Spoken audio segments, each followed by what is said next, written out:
I need to cook. I don't necessarily want to. I defrosted this stew meat this weekend, and I wish I didn't because I don't really want it now, but I did, and I have to make it. I'm gonna trim it down a little bit. The smaller the pieces, the faster it cooks. I don't have a ton of time because I have a client call in 40 minutes. Whenever I have stew beef and I don't know what to make, I end up going with a Palestinian dish, whether it's banh mi, fasulia, bazelia. They're just easy, they're quick, they're one pot, and I just have a lot of stew beef in my freezer. I think this is close to the last of it, even though the dishes always come out delicious and it lasts all week. It's balanced in nature, high volume, so definitely weight loss friendly and cultural and delicious. So actually maybe I will buy it soon. They're also really great to feed a family. Today I think I'm gonna make fasulia, which is beans and tomatoes basically. I add stew beef for some protein, set this aside.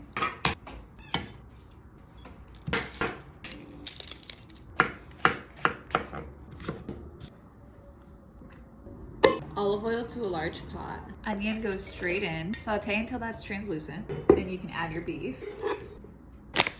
Season simply with salt, pepper, and a little bit of allspice. Give it a good mix. I was on the phone with my mom before I started making this, and she said if you have like a cube of broth, throw that in. I don't have any. She also said it's okay to leave it out, and a lot of people don't put it in at all. She does just to ensure that the flavor is there. Sear it over the stove for a few minutes until the meat is browned. You're not supposed to overcrowd the pot. I will say I did.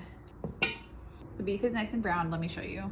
It's not perfectly even because I crowded the pan, but it's good enough. Pour in a little bit of water. And what I'm gonna do is I'm gonna let this simmer on low to medium heat for the length of my client call. So it's gonna be 45 to 60 minutes. And I think I'm gonna change my mind on what I'm cooking. I think I'm actually gonna make like a beef with broccoli situation and take it the Asian route because we've been doing a lot of Middle Eastern dishes lately. I don't have all the ingredients for that, but we'll just wing it and see. I just want to get the beef cooked first and foremost. So putting that back over the stove for 45 to 60 minutes. I'm pretty sure I'm gonna make the Asian one. Yeah. It's been just over an hour. The meat is done and the water is all evaporated. So remove it from the heat and set it aside. Make a little sauce in here. About a quarter to a third cup, oh, maybe a half cup of brown sugar in there. About a quarter cup of arrowroot or cornstarch. Tablespoon or so of sriracha. Whoa. And about a half cup of soy sauce. I probably should have poured this in first to get an accurate measurement, but that's okay. A couple tablespoons of sesame oil. Give that a good mix. I really like the color of that. I really like the taste of that. So good. You just can't go wrong with Asian flavors. A little bit of water to thin. I just threw in a splash, probably ended up being a little closer to a quarter cup. Looks really good. Now I'm gonna pour this over the meat and let it marinate. I know I charred my beef a little bit. I overcooked it a little. I don't want to talk about it. Okay, so now we'll give that a good mix. Make sure it's all coated. It looks delicious already. Now I actually have to go to the grocery store because I don't think I have any broccoli. And what's this beef without broccoli? I have some work to do, so I'm gonna let this marinate and I'll come back and finish the rest.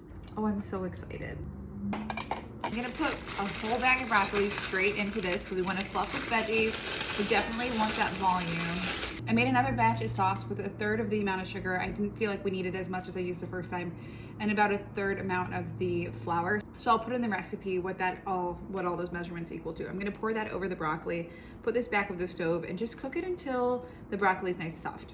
All right, now I'm gonna do a nice cauliflower rice fluff. So it's rice and it's cauliflower. You may have seen me make this before, and I really like it because it's rice, but higher volume. It tastes just like rice, feels just like rice. You could not feel the cauliflower at all. So I'll measure out a cup of dry rice, just under. All right, so this is like 4 cups of frozen cauliflower rice. You don't have to go in with the whole thing, especially if it's your first time trying it. You can do half. I'm gonna go in with the whole thing because I don't feel like having a bag of opened cauliflower in the freezer, and that's the only reason. I'm gonna toast this with no water. So over the stove, toast it until the cauliflower rice breaks down. And I just like to remove some of the moisture from the rice. Now you'll see how the cauliflower rice and the white rice are pretty well incorporated. So now I cook according to the rice direction. So I only use a cup of dry rice. That means a cup and a half typically of water, but because the cauliflower rice is gonna release some water, I'm gonna do like a cup and a quarter.